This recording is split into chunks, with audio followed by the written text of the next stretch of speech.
My neighbor was a pimp. Oh wow! So you saw some things. I grew up during that time frame, right? Yeah, you saw And some so things. as a kid, I look out the window, I see him beating his hose. Back in that time, the courts, were more so for females. It wasn't like where you hear about a lot of guys being single dads and things like that. And so I had just really kind of like battle back and forth to try to get my daughter. Yeah. You know, and it was at one point where basically I couldn't stand Nisha. Because she had just been around her mom So and developed those these characteristics. characteristics. But that summer, I got her. Praise I God. got her that summer, and that summer we built the bond. And then she said, "Dad," she said, "I hope I die before you, because I couldn't imagine being on earth without you." Yeah, that one got me. That one got me because I never really had nobody tell me something like that. And the one doctor grabbed me and pulled me away. And she said, "Listen, I'm not going to sugarcoat this." She said, "There's an 80% chance that she's not going to make it off that table. What I'm going to give her might kill her. But if I don't give it to her, she's going to die." And so he said, "Okay, it's going to kill her ovaries. So she'll never be able to have kids." And so we said, "Okay, well, at this point, save her." Right. Hello, family, and welcome to Armed with Your Testimony podcast, where we are unleashing the transformative powers of your God given testimony. And yes, I said yours because each of you have unique experiences that God will use to impact and encourage the lives of others. And if you haven't guessed it already, I am your host, Tiffany. And I know you just met me, but I still going to ask one favor, and it's to subscribe to this YouTube channel, follow us on all social media platforms, and share this with someone. That way, you can stay updated on all new monthly episodes when they drop. I really do hope that you enjoy this podcast. The episodes starts now. This episode is about love, loss, and legacy. I have a dear father on the podcast right now who's going to share the importance of raising beautiful girls like us. And he's going to share his experience with helping his daughter go through the diagnosis of lupus and how he is consistently sharing her legacy throughout his podcast called the My Queen, sorry, to be Raising My Queen podcast. So help me welcome my uncle. I call him my uncle Dennis, y'all. What's going on? What's up? What's up? I want y'all to take a look at this jacket right here. When I say, when you want to represent someone that passed in your family or loss of a loved one, you got to represent like this. Do you see all the beautiful pictures of Denisha on his jacket? When I say a father loving his daughter, he is a prime example of that. I love the jacket. And he got the black and white J's on, y'all. Oh, You you can't gotta see come it. on, you gotta do it, gotta put them up there. Boom. There you go. Got to coordinate. You got to coordinate. Yes, you Got do. the mushroom belt on. Yeah. So, y'all, I'm so happy of just because he's here, not only because he's here, because you get to hear about Denisha and her story. So let's go ahead and jump in. Okay. So can you tell us about when you first was told that she was diagnosed with lupus? The first I heard that Nisha was diagnosed with lupus was, I think, around about 2010. We had just purchased another home, and we're in the process of moving into the house. And she was with her friend DJ, and DJ had called me up and said, "Dad, we had to take Nisha to the hospital because they can't get her blood pressure down." And so we went out, and stopped what I was doing, got in the car, drove down there, and she and I were just talking, and she was like, "Dad, bring me something that I can read," because Nisha was like me, entrepreneur. And she wanted something to sit down and work on a plan while she was sitting in hospital. She didn't want to be idle Okay. with her time. And so that was the first time that we learned what lupus was. Wow. So when I was listening to your episode on your podcast, Raising My Queen, I think you had mentioned that she battled with lupus. Was it 10 years? When we first found out, and it was one of those situations where we took her from where she was at the, I can't remember what hospital it was in Virginia, but we took her from there and we drove down to Bethesda. I'm gonna show you how God is. Go ahead, tell All us. That's right. what we here for. And so basically, they had her on like pain meds, Uh-huh. and they were like, it's gonna cost like $5,000 for ambulance to take her from there to Bethesda. Mm-hmm.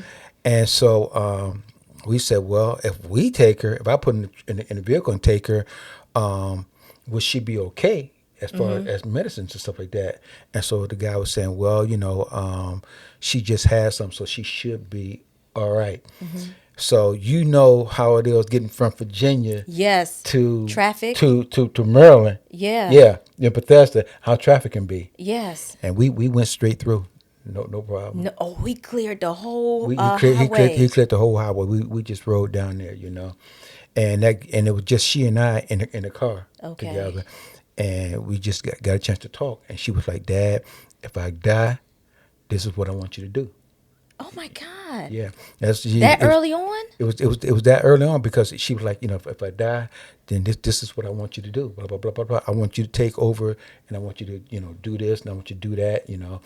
And so we got there, and when they came out and got her out of the vehicle, Mm-hmm. the doctor said, I can't believe that they would think about operating on her because she's too weak. If they would have tried, she would have died on the operating table. And so because I didn't realize that she was that bad, at that point. And so what they did was they had her in there, Yeah. and they were getting just they had a team of doctors that was gonna come through and look at her.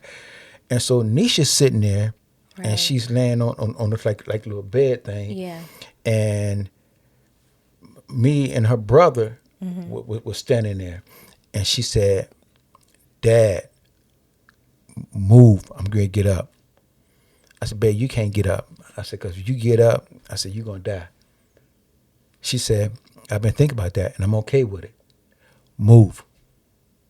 What was she about to get up to do? To walk? She was just going to get up. She was tired. She was ready to get up out of there. Mm-hmm. And so her brother stood next to me, and said, "Nisha, you can't get up." And she said, "I'm going to tell y'all what. Y'all got a couple seconds, and y'all better move, or I'm going to move you." You know how Nisha is, Yeah, I always said that Nisha was like a pistol. Yeah, Nisha was a shotgun. She would jump off Yeah, oh yeah, like yeah, that. yeah. Oh, Nisha would pop off. Nisha was gangster with it. Yeah, especially if she felt real strongly about something. Yeah, yeah. Oh no, she's gonna do what she gonna set do her it. mind Yeah. to do, and you can't stop her. Yeah, yeah. Yeah. And so she said that, and I said, "Babe, you can't get up." So she tried to get up. I put my hand on, put her back down. Yeah. She said, "Dad, you better move," Mm. like that. And the doctors heard her, Mm-hmm. and the team they ran over there, Mm-hmm. and because she was trying to push herself up, Mm-hmm. and the one doctor grabbed me and pulled me away. Mm-hmm. And she said, "Listen, I'm not gonna sugarcoat this."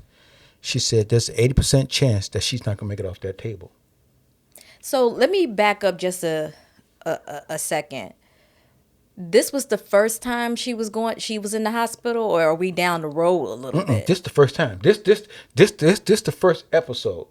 This the first time. Like I say, basically, we heard they called us up, Right. saying that they couldn't get her blood pressure under control. Mm-hmm. Okay, then we go there to the doctors, and that was the next day, and they were talking about doing this surgery, because she might have lupus. I'm like, "What's lupus?"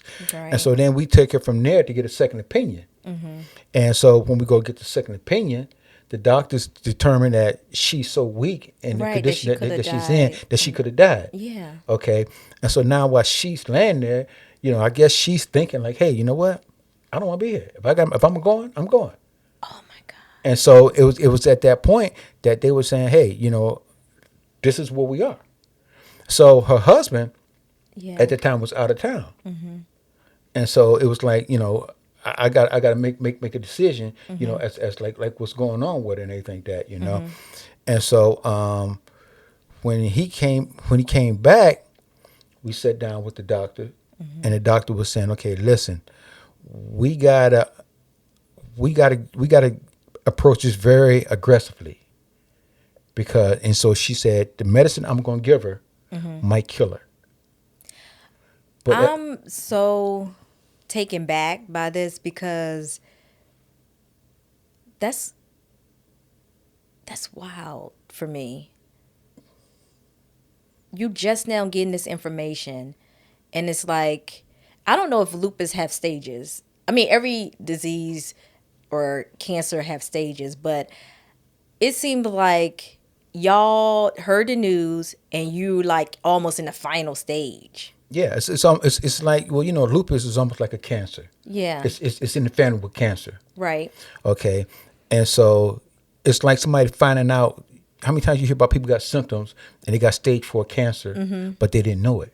And so then all of a sudden you find That's out, I was true. doing okay, and then all of a sudden I go to the doctor, and a week later that person's no longer here. Yeah, that's true. So it's the same scenario.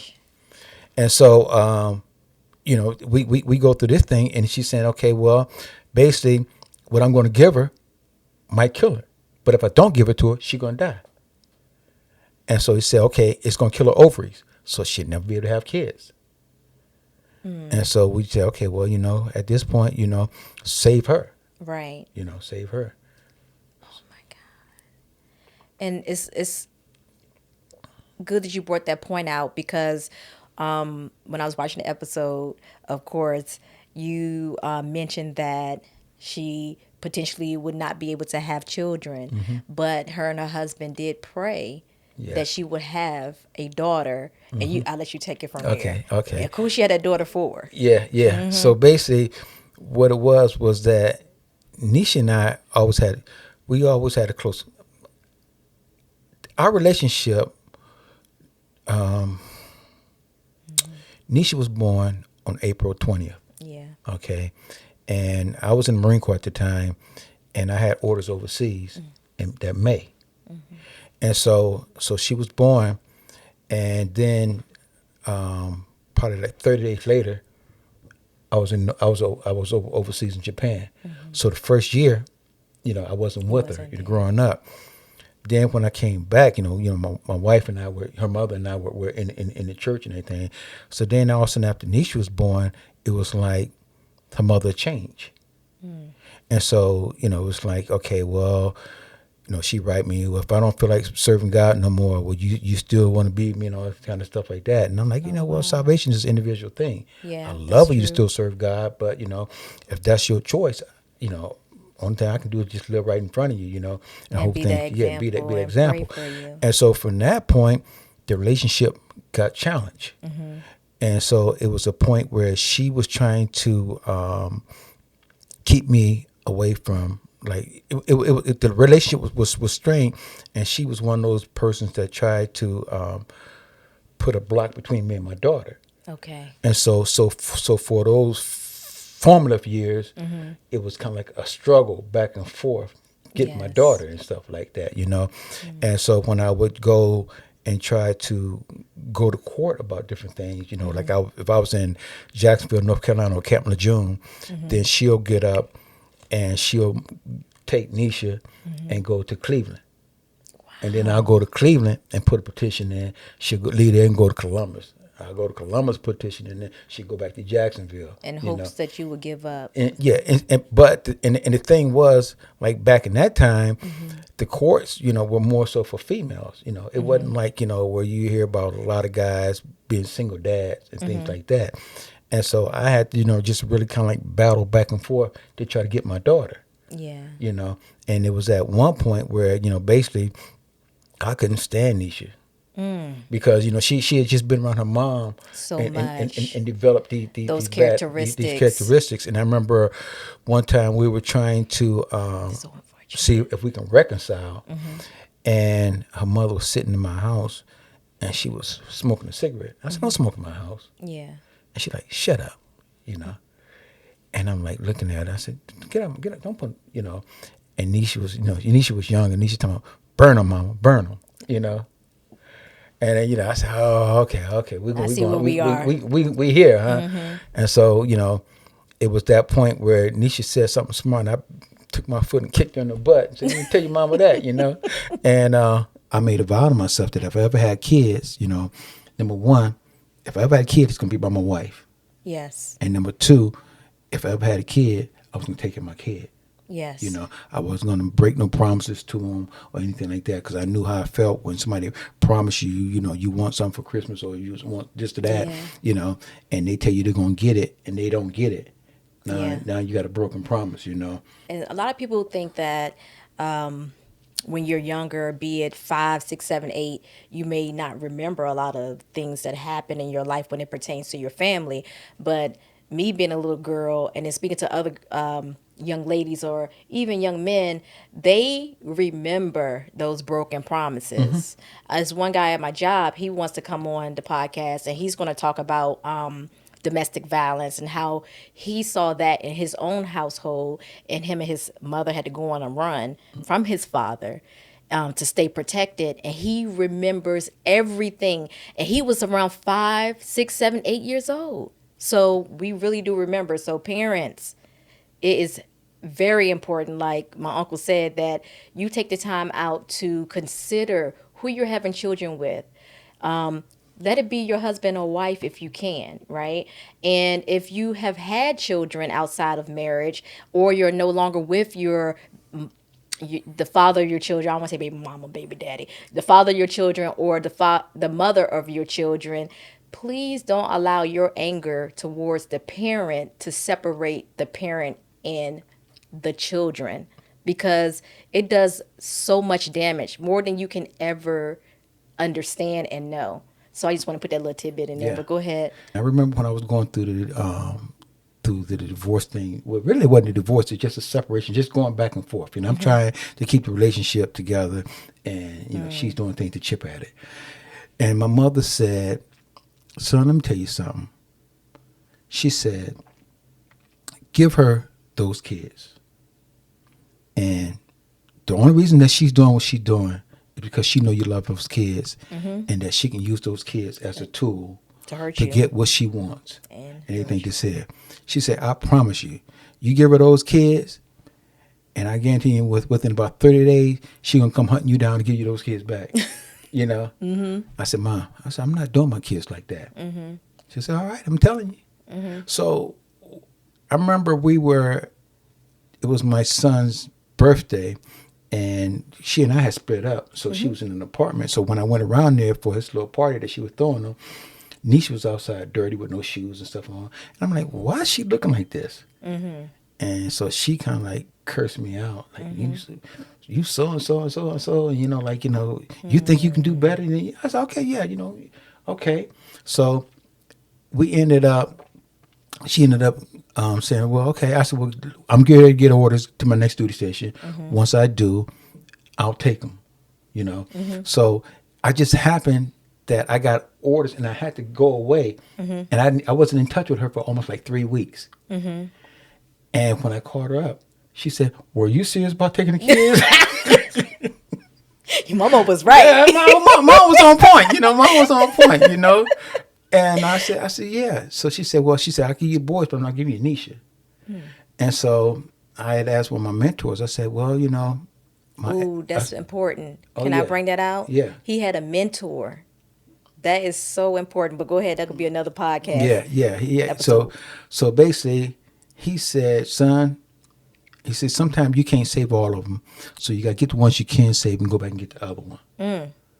And so I ended up getting my 2 boys. Okay. And she kept Nisha. And so as a single parent, I focused on my boys. I wasn't no dating. I didn't want no distractions. I wasn't no dating. It was just me focusing on getting my boys back and where they need to be at. So how I got Nisha back was I found this judge who used to be a Marine. Oh, okay. And basically, I told him, I said, hey, like this is the situation. I have my daughter and her mother, I don't know where she's at right now. I didn't at that point. And so I said, but I want custody of my daughter. He gave me custody. Come on, God. He gave me custody. Yeah. And so basically, So how old was she then? About 13. 13. So About 13. So now that you have custody, like how soon did she come to be with you? She was with me at the time. Oh, okay. Because it was at that point where I would get her Okay. like during the summer, like at summertime, right? Yeah. And so I guess this one time her mother was going through something, and I got Nisha. And so when I got it, I said, "Well, you want me to keep it longer than this here?" She said, "Well, yeah, because I got to get a couple things straight. I said, no Okay. problem." So while I had her, I put my legal stuff in, and I ended up getting custody of her. And that summer we built the bond.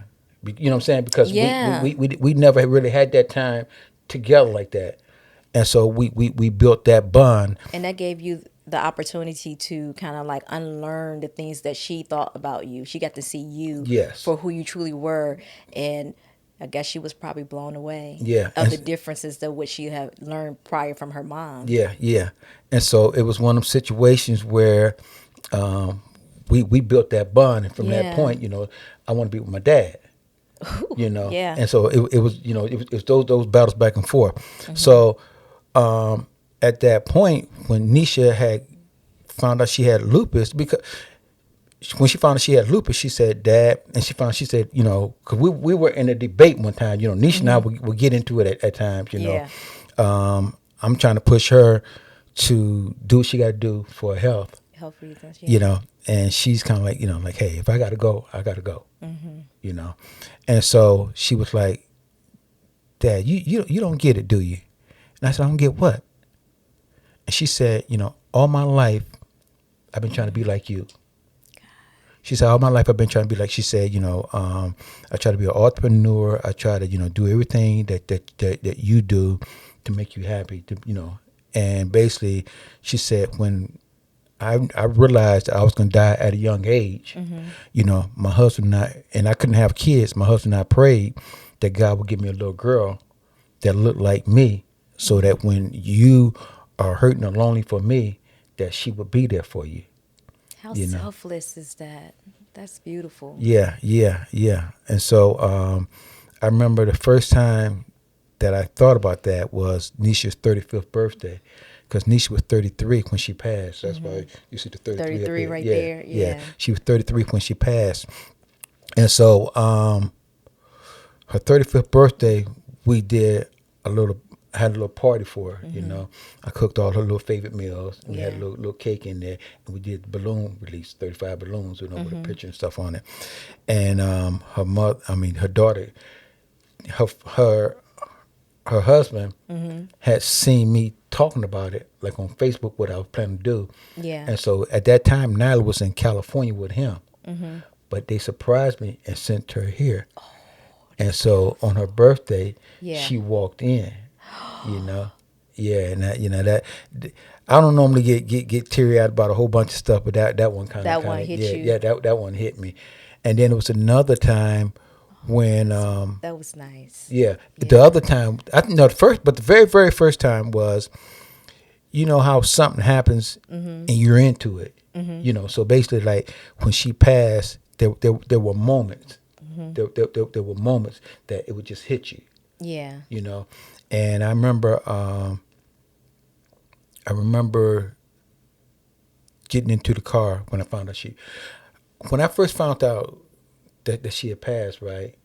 I guess we skipping past a whole bunch of stuff. No, and this is okay. We skipping past a Yeah. whole bunch of stuff, but basically, I was at work, Okay. okay, and her cousin had called me up. So what I got to kind of back the story up a little bit so No, you that's understand. fine. Okay, so Nisha had had lupus, and basically we went through the process of her being. We think she's going to die. Okay, that's just when she first found out, and they went into the little surgery thing, right? Yeah. And at that time, when she was sitting in there on that little bed thing, you know how they had the IVs and stuff hooked Yes. up to you. Yeah. It looked like mud or dirty blood or something that just coming out. Her kidneys were shutting down. Her all her major organs were shutting down. Right. And we kind of figuring, okay, this might be it. And so it ended up being a point where they kind of put her in a little light coma, and everybody would come by and see her, and they would do the thing with changing her blood out, changing marrow and all this other kind of stuff. So, and everybody just was praying for her 10 days later, she walked about that hospital. Come on. She walked about that hospital, you know. And so we were riding in the car, and she said, "You know what, Dad?" She said, "I was thinking when I was in that hospital that, she said, if I'd have died when I was in the hospital, I'd been okay." I said, "Yeah." She said, "Yeah." She said, "I got a chance to marry the man that I love. I got a chance to be with a loving family. She said, I've been all right." I said, "Okay." And then she said, "Dad," she said, "I hope I die before you because I couldn't imagine being on earth without you." Yeah, that one got me, That one got me because I never really had nobody, tell me something like that, And so, at that point, I just looked at her and laughed and said, "Boo, you can go. Take your brother with you, You go before me. Go ahead. Yeah, Dang. yeah, yeah. And so from that point, That's a blessing yeah, to actually say that if I die, I'm good with it. yeah, Or because it's basically saying that you're ready. yeah, A lot of people are fearful of death yeah, because they don't, of the unknown, right? Or mm-hmm, how they're going to pass. But for her to just be that adamant about being ready, that will give me peace. Even after the person passes, that will give me peace. A little yeah, bit. It's like a little something to help you to grieve better and to cope better with them not being here. Because you're still going to grieve. yeah, But it's like that little something that helps you along the way. For me, yeah. that No, would I be get you. it. I get you. Yeah. But go ahead. Yeah. Yeah. And so you get so used to going to the hospital and the doctor saying, "Do you know how blessed you are? Do you know how lucky you are?" I remember she said that she went to the doctor. She said, "Dad, I went to this doctor and I told him what happened to me. And he gonna say, Girl, that ain't happened to you." He said, "If that would happen, you'd be dead." Oh, walking miracle. And so she said, "Well, I don't remember everything because, I was in a coma." So then he went and got her books, Her records. her records, Yeah. yeah. And then he came back, looked at her and said, "Do you realize how lucky you are?" No, no, no, no. "Do you realize how lucky you are?" And she said, "Dad, I get tired of hearing that." And so I remember going to the doctor with her one time, and we were sitting there, and the female doctor said, "I know you're frustrated about all the things that you're going through, but do you know how blessed you are?" She said, "I can tell you got good genes because, I can look at your dad and tell how young your dad look, and they think this here." I was You like, ate "Oh, that yeah, up, yeah. did you? Oh, yeah." You ate that up. Well, she ate that up,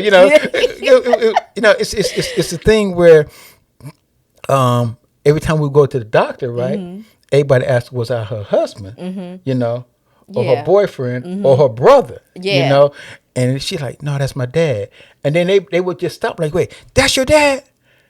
Man, you look good, And I said, "I appreciate that." And she like, y'all must be focusing on Yeah, me. yeah, yeah. She like, "Oh, don't make his head no bigger. Don't make his head no bigger." Yeah. But like I said, we had that bond. Yeah. We had that relationship where basically we could talk to each other about anything, Without judgment. Yeah, without judgment.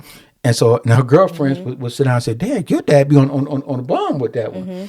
And so that's when she said, "Dad, you need to create a little talk show or something, And because all my girlfriends be saying, you need to create a talk show, blah, blah, blah, So that's where that. So that was the inspiration behind raising my queen podcast. Yeah.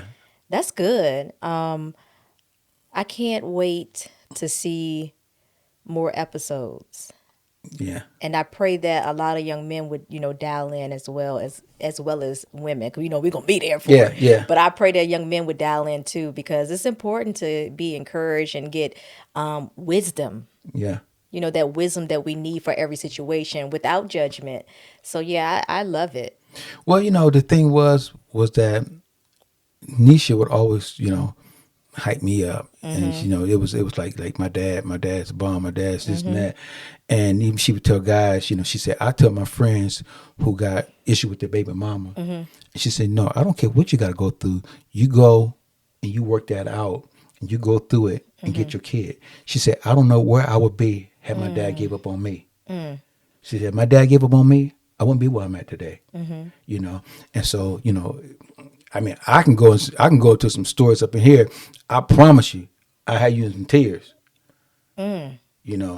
I can go through some stuff that her mom took me through. That I listened to the Smokey Norfolk song.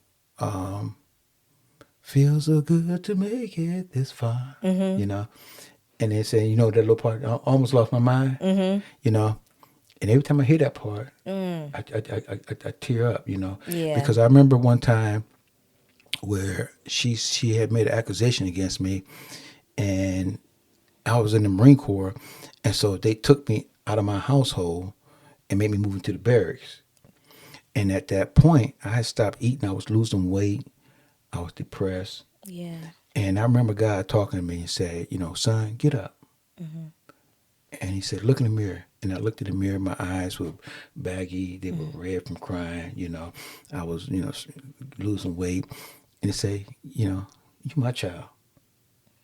You my child. He said, Mm-hmm. get up. And he said, we're going to kill it with love. Mm-hmm. We're going to kill it with love. And Mm-hmm. from that point on, I got up. I started going to the gym. I started Mm-hmm. working out. I started eating. I bulked up, Mm-hmm. you know. And she told me, "Oh, you trying to look out, that little stuff right there." And so I changed my wardrobe. Mm-hmm. I started dressing nicer, Mm-hmm. you know, and and God took me from there, put me in Quantico. Mm-hmm. I got my boys.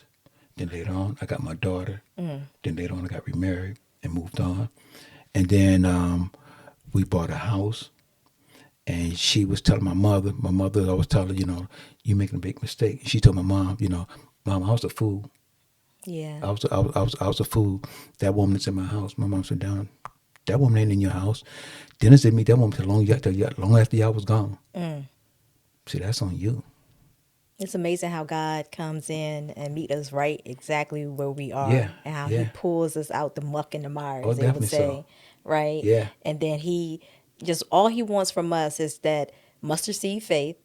And then another thing he wants for us is just to trust him as he leads you into a better direction or a path for your life, right? hmm, And it just amazes me how things just flip. You hear depressed. Now you like enjoying your life with your new wife. yeah, You got your boys and you're about to get your daughter. But just trust him because he knows the full picture. Even though you can't yeah, see it right now, he knows. yeah, And he just saying, just follow me. I got this. yeah. So it just makes me just think about how good he truly is. It's scary sometimes just to follow because you just don't know how things going to go because your mind is stuck in the here and the now and what everything looks like in the moment. But he just Hmm. blows your mind every time. Well, it's to say, if you take me to it, take me through it. Yes, And so many times where you got to get out your own way. you got to get out. And you got to trust God, because there's so many times where basically I grew up, and at point, like my neighbor was a pimp. Oh, wow. So you saw some I, things. I I I grew up during that time frame, right? Yeah, you saw And some so as things. as a kid, I look out the window, I see him beating his hose, Mm, you know, and basically when I got to be like about 17, 18 years old, I remember he got out of jail, and he asked me to drive him somewhere. And we riding. I said, man, I got a question for you, man. He said, what's that? I said, how you get these females to turn around, go out there on the street, sell themselves, and then bring you the money? And he ran the game down to me. mm. And so, but the game he ran down to me helped me raise my daughter, so she wouldn't get caught up in that. Because you said you was going to do the opposite. Yeah, yeah. And so basically, I knew what the game was, Mm-hmm. and so like I ran the game down to her. I just try to guide her through different Mm-hmm. things. And the point is that a lot of times when you hear about people in abusive relationships, they always separate them from the family. Yes, they do. And so Yeah. you always got to make sure that you're checking in, Mm-hmm. and as a dad, it's not like you're putting her down or nothing like Mm-hmm. this here. You got to encourage her to let her know, hey, I don't care what happens. Mm-hmm. You hear. Now it's like I told my daughter, I said, let me tell you something. If you ever get into a situation like with a husband or Mm-hmm. guys, when they just here, and I got to come over there, I'm gonna ask you one question. Did he hit you? And the question's gonna be this here. Are you done? Oh, Here Or I go. are you done or are you staying? Okay, because I'm not coming over there and putting my life on the line, getting all into a That's bunch of true. fights and stuff, and get you out of here. And then next week you back laying You up in the back bed with in them. it. Yeah. So it's like, hey, is this a wrap, or do we need to sit down and talk this out? Or because you calling me up like, hey, you pulling the panic button. I want to know because the last thing I want to do is up in here, and you battling for life. You got your life on the line, and all of a sudden you come up out of there, and the next thing y'all back to kissing and Back. hugging. Yeah. No, you gonna take that butt whooping for the next one. Till you hit that bottom where you realize, hey, this It is got to not be where a I'm supposed to be. mind shift, a mind Yeah, change. yeah. And so, Yeah. that was one thing I told her, and I'm gratefully that I never had to go through that one with Yeah. her. But I mean, that was just, those were just things I told her, right off the bat.